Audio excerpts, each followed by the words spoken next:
ದೇವರಿಗೆ ಸ್ತೋತ್ರ. ಯಾಕೋಬನು ಬರೆದ ಪತ್ರಿಕೆ 1ನೇ ಅಧ್ಯಾಯ 1ರಿಂದ ವಚನಗಳು. ಕಷ್ಟವನ್ನು ದುಷ್ಪ್ರೇರಣೆಗಳನ್ನು ಕುರಿತದ್ದು. ದೇವರಿಗೂ ಕರ್ತನಾದ ಯೇಸು ಕ್ರಿಸ್ತನಿಗೂ ದಾಸನಾಗಿರುವ ಯಾಕೋಬನು ಅನ್ಯ ದೇಶಗಳಲ್ಲಿ ಚದರಿರುವ ಇಸ್ರಾಯೇಲ್ 12 ಕುಲದವರಿಗೆ ಬರೆಯುವುದು ನಿಮಗೆ ಶುಭವಾಗಲಿ. ನನ್ನ ಸಹೋದರರೇ, ನಿಮ್ಮ ನಂಬಿಕೆಗೆ ಆಗುವ ಪರಿಶೋಧನೆಯು ತಾಳ್ಮೆಯುಂಟು ಮಾಡುತ್ತದೆಂದು ತಿಳಿದು ನೀವು ನಾನಾ ವಿಧವಾದ ಕಷ್ಟಗಳಲ್ಲಿ ಬಿದ್ದಿರುವಾಗ ಅದನ್ನು ಕೇವಲ ಆನಂದಕರವಾದದ್ದೆಂದು ಎಣಿಸಿರಿ. ಆ ತಾಳ್ಮೆಯು ಸಿದ್ಧಿಗೆ ಬರಲಿ. ಆಗ ನೀವು ಶಿಕ್ಷಿತರು, ಸರ್ವ ಸುಗುಣ ಉಳ್ಳವರು, ಏನೂ ಕಡಿಮೆ ಇಲ್ಲದವರೂ ಆಗಿರುವಿರಿ. ನಿಮ್ಮಲ್ಲಿ ಯಾವನಿಗಾದರೂ ಜ್ಞಾನ ಕಡಿಮೆಯಾಗಿದ್ದರೆ ಅವನು ದೇವರನ್ನು ಕೇಳಿಕೊಳ್ಳಲಿ, ಅದು ಅವನಿಗೆ ದೊರಕುವುದು. ದೇವರು ಹಂಗಿಸದೆ ಎಲ್ಲರಿಗೆ ಉದಾರ ಮನಸ್ಸಿನಿಂದ ಕೊಡುವವನಾಗಿದ್ದಾನೆ. ಸ್ವಲ್ಪವೂ ಸಂದೇಹ ಪಡದೆ ನಂಬಿಕೆ ಇಟ್ಟು ಕೇಳಿಕೊಳ್ಳಬೇಕು. ಸಂದೇಹ ಪಡುವವನು ಗಾಳಿಯಿಂದ ಬಡಿಯಲ್ಪಟ್ಟ ಸಮುದ್ರದ ತೆರೆಯಂತೆ ಅಲೆಯುತ್ತಿರುವನು. ಆ ಮನುಷ್ಯನು ತಾನು ಕರ್ತನಿಂದ ಏನಾದರೂ ಹೊಂದುವನೆಂದು ಭಾವಿಸದೇ ಇರಲಿ. ಅವನು 2 ಮನಸ್ಸುಳ್ಳವನು, ತನ್ನ ನಡತೆಯಲ್ಲೆಲ್ಲ ಚಂಚಲನೂ ಆಗಿದ್ದಾನೆ. ಹೀನ ಸ್ಥಿತಿಯಲ್ಲಿರುವ ಸಹೋದರನು ತಾನು ಉತ್ತಮ ಸ್ಥಿತಿಗೆ ಬಂದೇನೆಂದು ಉಲ್ಲಾಸಪಡಲಿ. ಐಶ್ವರ್ಯವಂತನಾದ ಸಹೋದರನು ತಾನು ಹೀನ ಸ್ಥಿತಿಗೆ ಬಂದೇನೆಂದು ಉಲ್ಲಾಸಪಡಲಿ. ಯಾಕಂದರೆ ಐಶ್ವರ್ಯವಂತನು ಹುಲ್ಲಿನ ಹೂವಿನಂತೆ ಗತಿಸಿ ಹೋಗುವನು.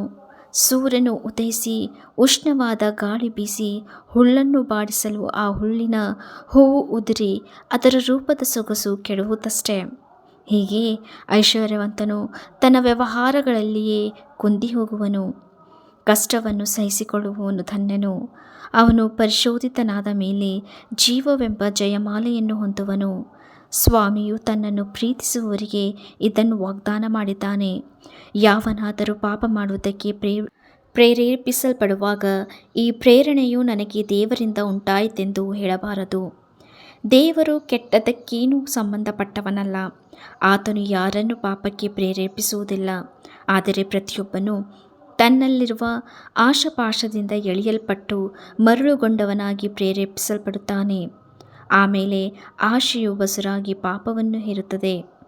ಪಾಪವು ತುಂಬ ಬೆಳೆದು ಮರಣವನ್ನು ಹಡೆಯುತ್ತದೆ.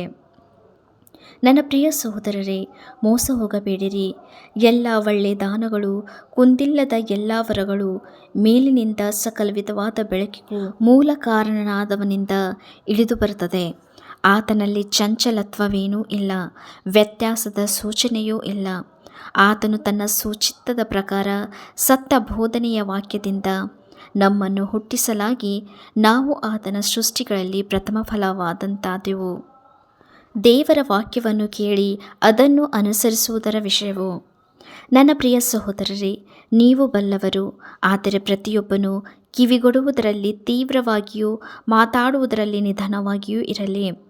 ಕೋಪಿಸುವುದರಲ್ಲಿಯೂ ನಿಧಾನವಾಗಿ ಇರಲಿ.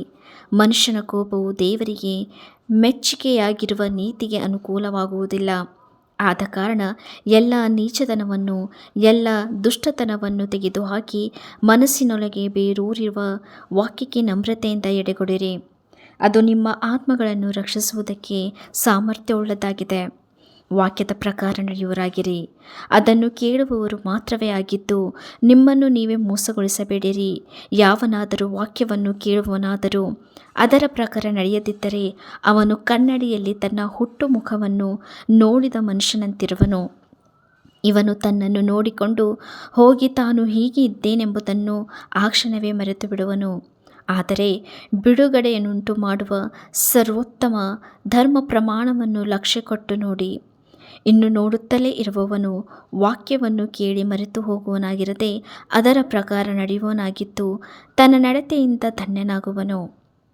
ಸದ್ಭಕ್ತನೆನಿಸಿಕೊಳ್ಳುವ ಯಾವನಾದರೂ ತನ್ನ ನಾಲಿಗೆಗೆ ಕಡಿವಾಣವನ್ನು ಹಾಕದೆ ತನ್ನ ಹೃದಯವನ್ನು ಮೋಸಗೊಳಿಸುವನಾದರೆ ಅವನ ಭಕ್ತಿ ನಿಷ್ಪ್ರಯೋಜನವಾಗಿದೆ. ಸಂಕಟದಲ್ಲಿ ಬಿದ್ದ ದಿಕ್ಕಿಲ್ಲದವರನ್ನು ವಿಧವೆಯರನ್ನು ಪರಾಂಬರಿಸಿ ತನಗೆ ಪ್ರಪಂಚದ ದೋಷವು ಹತ್ತದಂತೆ ನೋಡಿಕೊಂಡಿರುವುದೇ ತಂದೆಯಾದ ದೇವರ ಸನ್ನಿಧಾನದಲ್ಲಿ ಶುದ್ಧವೂ ನಿರ್ಮಲವೂ ಆಗಿರುವ ಭಕ್ತಿ.